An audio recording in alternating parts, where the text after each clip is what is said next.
Há cerca de 2 anos atrás era lançado um game titulado Elden Ring, que eu devo admitir que chamou bastante a minha atenção justamente por ser um Souls-like, só que dessa vez em um vasto mundo aberto. Embora esse game fosse muito chamativo, ainda não era o suficiente para eu me desafiar e pagar a bagatela de R$250 na época. Contudo, eu tive muita sorte de ter um amigo que decidiu comprar o jogo mesmo nunca tendo jogado nenhum game da série Souls anteriormente. E depois de muita relutância, eu finalmente decidi dar uma chance para esse game também.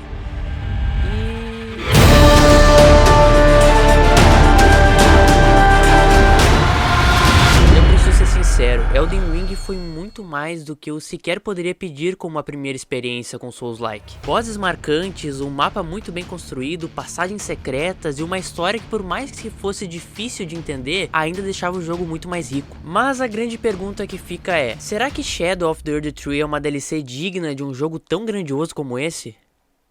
Então, no vídeo de hoje eu vou analisar e dar a minha opinião a respeito de tudo isso, comentando sobre bosses, armas, o mundo aberto e, claro, a história. Deixa o like e se inscreve porque tudo isso vai acontecer depois da vinheta.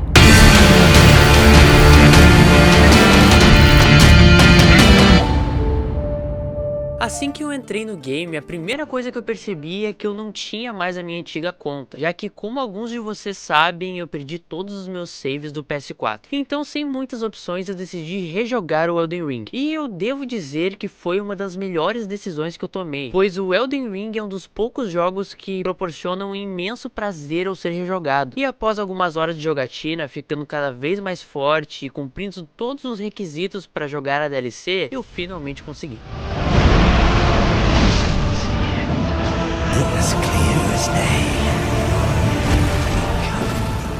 Logo após nós tocarmos nessa mão, que diga-se de passagem ela é bem nojenta, nós somos teleportados para o Reino das Sombras, que é o novo mapa que nós iremos explorar aqui. E aproveitando que estamos falando dele, o mapa. Dentre todas as minhas expectativas para essa DLC, eu preciso dizer que o mundo aberto era a maior delas, justamente por toda a experiência que eles entregaram no mapa das Terras Intermédias. Eu não acreditava que o Reino das Sombras fosse nem metade do mapa base do game, e isso foi bom porque ele realmente não é. Esse novo mapa equivale a cerca de 30% do mapa original. Isso é ruim? Não. No entanto, na minha opinião, eles conseguiram explorar novos biomas e novos formatos diferentes de game design que simplesmente não existiam nas Terras Intermédias. Minha área favorita dessa DLC, sem dúvidas, é essa floresta que é tão sinistra que simplesmente nem o Torrent acompanha você aqui. E o melhor de tudo é que ele talvez seja o único lugar de todo Elden Ring que te obriga a jogar de uma forma diferente. Isso é algo que eu gostei muito. Para você conseguir explorar essa área, é necessário andar em stealth para não ser detectado pelos inimigos, que te matam com um simples agarrão. E aí tu pensa, é só atacar eles, né? Não, isso ficou mais incrível. Essa é uma mecânica que eu gostaria que fosse aplicada em mais áreas do mapa, porque isso me deu uma sensação de quebra muito boa, me desafiando a olhar o game de uma outra forma. De resto, o que eu posso dizer é que isso é mais Elden Ring. Se você gostou de explorar as Terras Intermédias, então você vai amar a exploração do Reino das Sombras.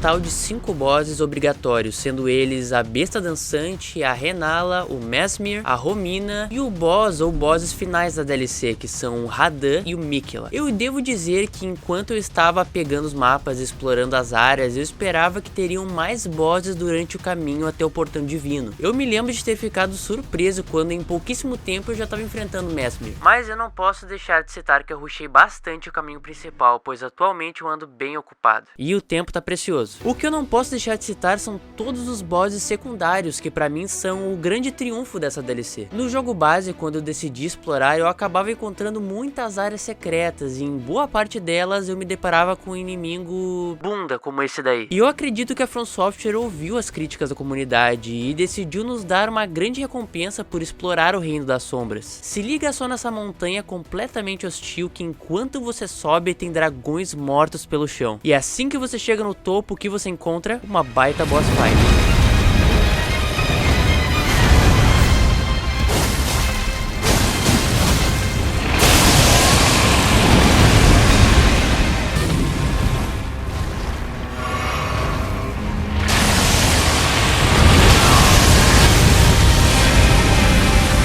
E isso não é só nesse lugar. Em diversos momentos enquanto eu explorava, eu acabava encontrando uma batalha extremamente recompensadora no final de uma dungeon. Elden Ring Shadow of the Tree tem bosses secundários muito bem distribuídos e encaixados, tendo a maioria deles um visual muito marcante e uma luta muito boa. Quanto aos bosses principais, eu preciso dizer que, na minha opinião, faltou um certo senso de importância aqui, que os bosses do game base tinham. Talvez um pouco dessa sensação esteja relacionada ao tamanho do mapa, pois aqui nós não temos que montar em cima do torrent e andar léguas e léguas atrás do próximo boss principal. Todas as coisas ficam próximas umas das outras. Aquela sensação de viagem distante é algo que realmente nós não temos em Shadow of the Tree, mas obviamente nós não podíamos esperar uma experiência no mesmo nível do jogo base, né? Uma coisa que eu preciso admitir é que eu fiquei um pouco decepcionado ao saber qual seria o boss final da DLC. Não por ele ter um moveset ruim ou algo do tipo, eu adoro o Radahn, eu acho que ele tem um dos poderes mais interessantes de todos. O problema é que ele é meio que um boss reaproveitado do jogo principal. Mas tudo bem, mais tarde ele acaba se fundindo com o Miquella e ele acaba ganhando novos poderes que são bem interessantes. O problema é que ainda assim é o Radahn, entende? A luta contra o Radahn foi sem dúvida nenhuma a que eu tive mais dificuldade de todas, pois a partir da segunda fase esse chefe se torna simplesmente um spam de ataques em área, o que me fez até ter que apelar para uma build bem covarde.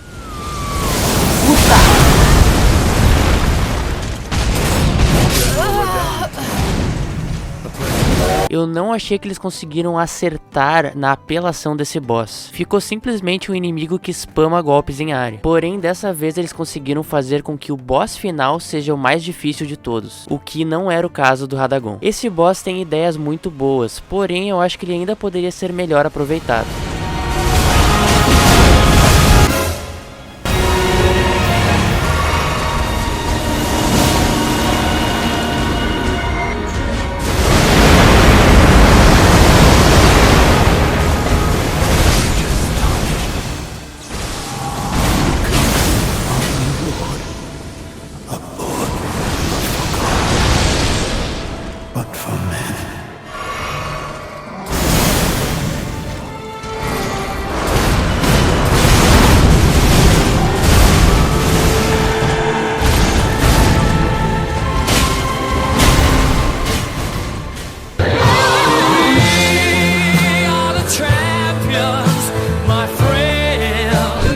Mesmer e a Besta Dançante são os melhores bosses dessa DLC. A Besta Dançante, além dela ficar trocando de elemento durante a batalha, ela tem movimentos muito estranhos que confundem bastante o player, além de ter um visual impecável, como vocês podem ver. Quanto ao Mesmer, eu devo dizer que talvez tenha sido a batalha mais épica pra mim, porque além dele ser muito rápido e ter golpes com fogo e cobra, ele ainda consegue fazer tudo com muito estilo. Mas agora eu quero saber de você, qual o melhor boss de Shadow of the Tree? Comenta aí nos comentários que eu quero muito saber.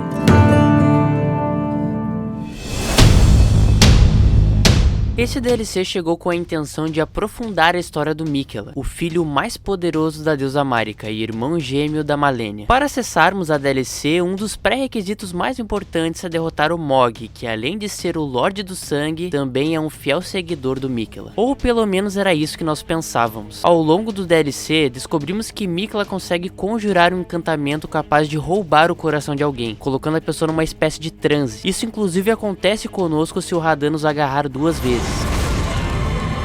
Lord of the Old Order, let us go together.